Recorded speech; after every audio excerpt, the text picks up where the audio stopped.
Ini adalah wilayah Gunung Patuha, Ciwidey, Kabupaten Bandung, Jawa Barat.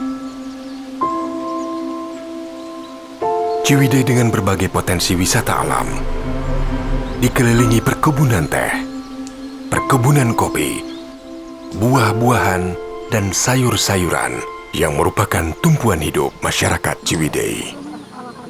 Di sini terdapat potensi energi yang sangat besar berupa sumber energi panas bumi atau energi geotermal yang telah dikembangkan sejak tahun 2002.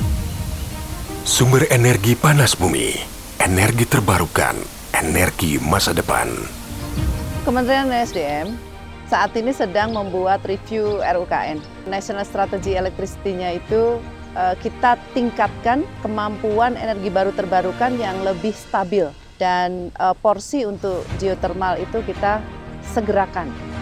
Panas bumi adalah energi terbarukan yang menerapkan closed loop geothermal system sebagai upaya menjaga keberlangsungan tersedianya bahan baku energi panas bumi. Potensi dari geothermal di kita sebesar 23 gigawatt itu sangat ingin cepat untuk segera semuanya dipakai 100%. Sekitar lebih dari 40% itu ada di Indonesia. Sehingga kita memiliki potensi salah satu yang terbesar di dunia. Geotermal itu selalu berasosiasi dengan gunung api, khususnya di Indonesia. Dan Patuha adalah salah satu lokasi panas bumi yang berasosiasi dengan gunung api dan tentunya hutan. Kualitasnya paling bagus, yaitu yang suhunya tinggi, itu yang terbesar sebenarnya ada di Indonesia. Begitu geotermal berdampingan dengan masyarakat, harus saling menguntungkan. Dan itu menjadi salah satu mandatori di dalam keselamatan lingkungan industri panas bumi. Begitu ada geothermal, itu adalah salah satu tujuan wisatanya.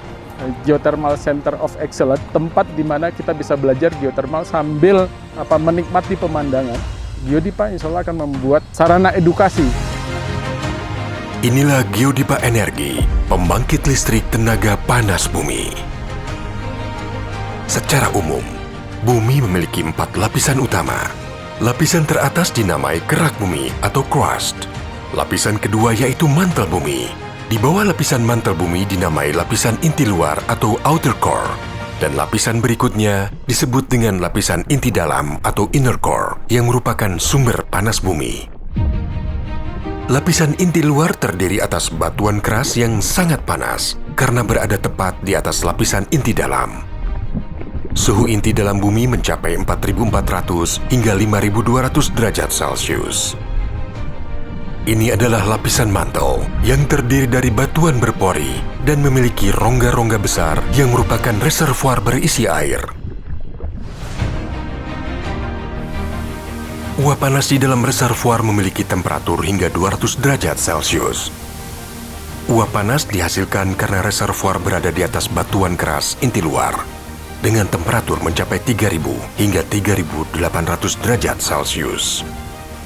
Secara sederhana, dapat digambarkan seperti air di dalam kettle yang berada di atas kompor menyala.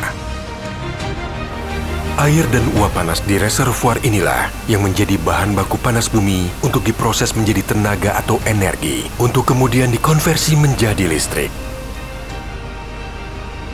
Untuk mendapatkan lokasi sumber panas bumi, terlebih dahulu dilakukan survei dengan teknologi deteksi panas dan uji coba pengeboran sumur untuk mendapatkan sumber panas terbaik sebagai bahan baku pembangkit listrik tenaga panas bumi atau PLTP.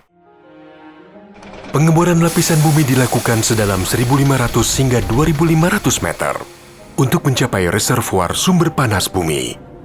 Setelah mendapatkan titik sumber panas bumi, maka dilakukan uji coba panas bumi yang disebut geothermal well testing. Jika kualitas uap panas bumi telah memenuhi kriteria kebutuhan PLTP, maka titik pengeboran tersebut ditetapkan sebagai sumur produksi.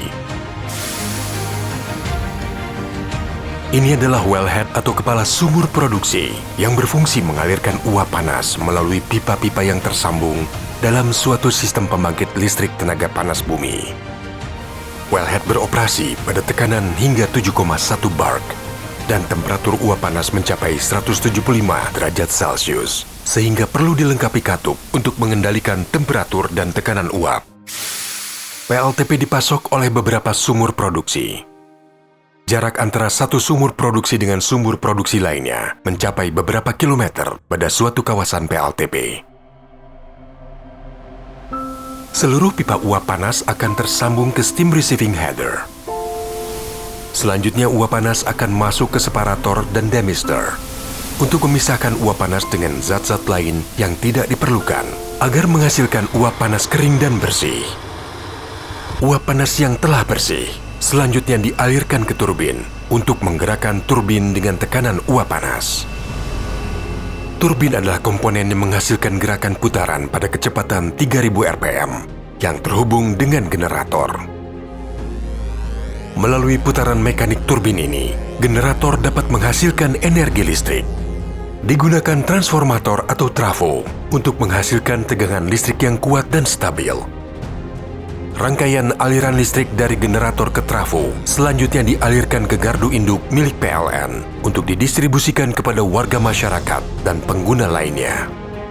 Uap panas yang tersisa setelah menggerakkan turbin akan diubah menjadi air melalui proses kondensasi untuk selanjutnya dilakukan proses pendinginan. Ini adalah cooling tower, tempat menampung seluruh air panas yang telah dipisahkan dari uap panas untuk diolah menjadi air dengan temperatur sekitar 40 derajat Celcius. Setelah itu air dialirkan ke kolam penampungan sebagai persiapan proses injeksi memasukkan kembali air ke dalam reservoir di lapisan mantel untuk kembali menjadi bahan baku uap panas. Panas bumi adalah anugerah dari Sang Maha Pencipta yang tidak diberikan pada setiap negara. Maka Indonesia patut bersyukur karena memiliki potensi besar berupa energi terbarukan yang ramah lingkungan dan menjanjikan di masa depan. Geothermal di Indonesia bukan hal yang baru. Dan bisa menggantikan porsi-porsi dari batu bara. Keunggulan yang lain dari geothermal yaitu dikenal sebagai energi yang bersih, yang mana mengeluarkan emisi yang sangat minim dan dampak lingkungan juga yang cukup minim, juga pemakaian lahan yang sangat efisien. Listriknya, kemudian tanggung jawab bisnisnya itu harus berimpact langsung dengan masyarakat. PT Geodipa Energi berkomitmen untuk tetap memberikan kontribusi terbaik dalam pembangunan nasional di bidang eksplorasi dan eksploitasi energi geotermal yang bertanggung jawab berasaskan planet, people, and profit.